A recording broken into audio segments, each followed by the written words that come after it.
Parting na puputol. Pindot ko siya, guys. Sorry. And dito na nga yata mag-end dahil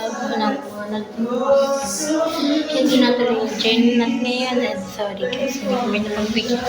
And mag-comment lang kayo kung ano mga gusto nyo. Mga i-vlog ko. Lahat yun gagawin ko kahit prank. Guys, gusto nyo bang i-prank ko si Ninong CJ? Yes, gusto nyo mag-comment lang kayo na prank si Kuya CJ. Yes, kayo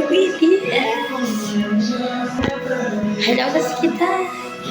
Hello kita ng mga kaibigan guys. And yan. And vlogging na tayo. Hala, late na siya. Bye!